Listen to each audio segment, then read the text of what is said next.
2025 ഏറ്റവും മൂല്യമേറിയ ഓട്ടോമൊബൈൽ ബ്രാൻഡുകൾ ഏതൊക്കെയെന്ന് നോക്കാം.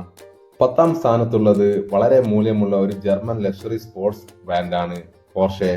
9ാം സ്ഥാനത്ത് വരുന്നത് ജനറൽ മോട്ടോഴ്സ് ആണ്. വിപണിയിൽ ശക്തമായ സാന്നിധ്യമുള്ള ഒരു അമേരിക്കൻ ഓട്ടോമൊബൈൽ ഗ്രൂപ്പാണ് ജനറൽ മോട്ടോഴ്സ്.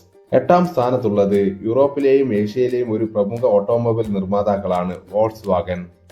7ാമതായി വരുന്നത് മറ്റൊരു പ്രമുഖ ജർമ്മൻ ലക്ഷറി കാർ നിർമ്മാതാവാണ് BMW. BMWക്ക് ലോകത്തിൽ ശക്തമായ ബ്രാൻഡ് സാന്നിധ്യമാണുള്ളത്. 6ാമതായി വരുന്നത് മെഴ്സിഡീസ് ബെൻസ് ആണ്. മികവ്, നവീകരണം, ഉയർന്ന നിലവാരം എന്നിവയ്ക്ക് പേരുകേട്ട ആഗോളതല ബ്രാൻഡാണ് മെഴ്സിഡീസ് ബെൻസ്. 5ാമതായി വരുന്നത് ഇറ്റാലിയൻ ലക്ഷറി സ്പോർട്സ് കാർ നിർമ്മാതാക്കളായ ഫെറാറിയാണ്. 4ാം സ്ഥാനത്ത് വരുന്നത് ചൈനീസ് ഇലക്ട്രിക് കാർ നിർമ്മാതാക്കളായ BYD ആണ്. 3ാമതായി വരുന്നത് ഒരു ചൈനീസ് കാർ ബ്രാൻഡ് തന്നെയാണ് ഷവോമി.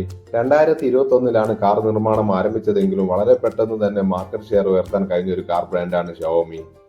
2ാമതായി വരുന്നത് ടെസ്ലയാണ്. ഇലോൺ മാസ്കിന്റെ ഉടമസ്ഥതയിലുള്ള ഈ കമ്പനി ഇലക്ട്രിക് കാർ നിർമ്മാണത്തിലെ ഭീമന്മാരാണ്.